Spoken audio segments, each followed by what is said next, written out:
Nafsul Amara, that Allah subhanahu wa ta'ala has put into us. The ego, it is a creature that Allah has put, and this creature is disobedient to Allah subhanahu wa ta'ala. It is the most dangerous creature that Allah subhanahu wa ta'ala has ever created. It is more dangerous, our ego is more dangerous and more disobedient than Shaitan, than Firaun, than Namrud, than Abu Lahab, than Abu Jahil. Worst one. That the ego is a disobedient one. Allah has given the ego that power. Shaitan disobeyed Allah one time.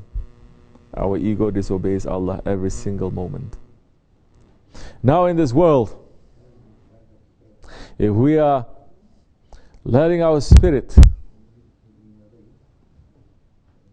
to be able to discipline, to step on our ego, to control the ego with that power will start moving us, will start giving us that boost, that energy to make better progress.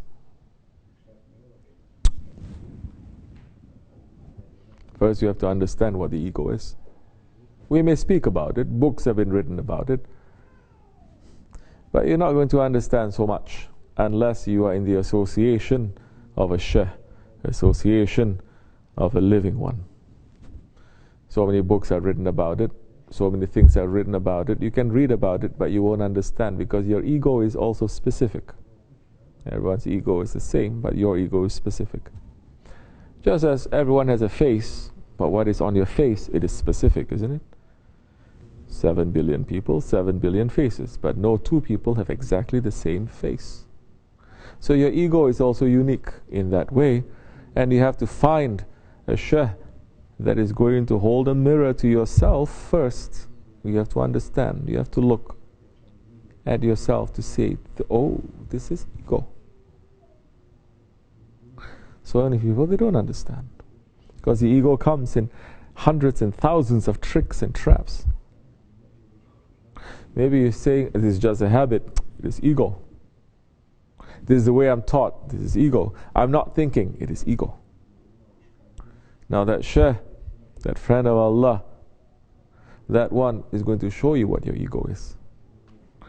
That time you're going to understand what kind of a creature it is. And there's a time you have to hold and you have to control it. You're going to step on it.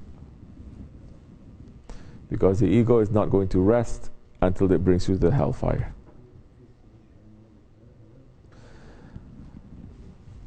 When Allah subhanahu wa ta'ala created the spirit, it's saying to the spirit, subhanahu wa ta'ala saying, come forward. Our spirit comes forward. Allah says, move back. Our spirit moves back. And Allah is saying, who am I and who are you? And our spirit says, you are my Lord and I am your servant. The spirit knows, because the spirit is coming from Allah. And the spirit is always in submission to the will of Allah. And the spirit is always in agreement with the will of Allah.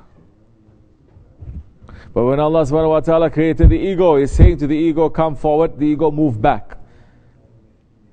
Allah says, move back, the ego move forward. Move right, it moves left, move left, it moves right. And when Allah says, who are you? Who am I and who are you? And our ego is saying, you are you and I am me. The spirit has a relationship to Allah. It knows. It's saying, you are our Lord and our Creator and I'm your creature, I'm your servant. But the ego says, you are you and I am me. You understand what it means? It means you are there, I am also there. You are here, I am also here. You are existing, I am existing. You are Lord, I am also a Lord. The ego is the only creature that declares itself lordship to itself.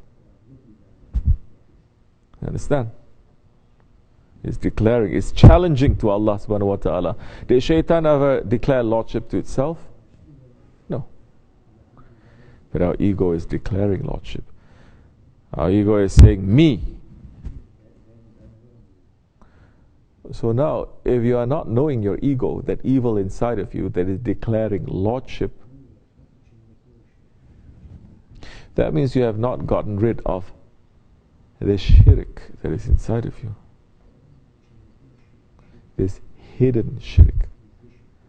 And the Prophet ﷺ is saying, hidden shirk, it is very dangerous, but to detect it, it is more difficult than finding a black ant on a black rock in the darkest part of the night. But it is still there, which is why you need the inheritors of the Prophet to take it out, to dig it out, to say, you still have this. Get rid of it. There's a time when you need submission. There's a time you need obedience. There's a time you need all these qualities as you submit to a doctor.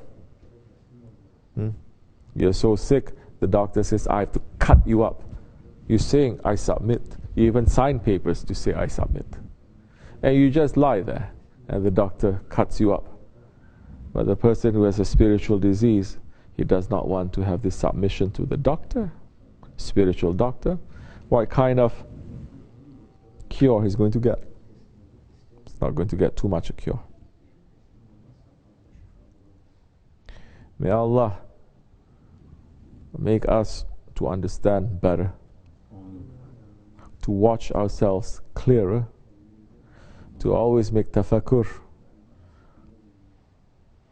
to watch our actions and our intentions, and to make sure that it is only for the sake of Allah and not to do it for the sake of our ego. May Allah forgive me. May Allah bless you. This much is enough. I will see you tomorrow, inshallah. Rahman. Al-Fatiha. Amin. Assalamu alaikum wa rahmatullahi wa barakatuh.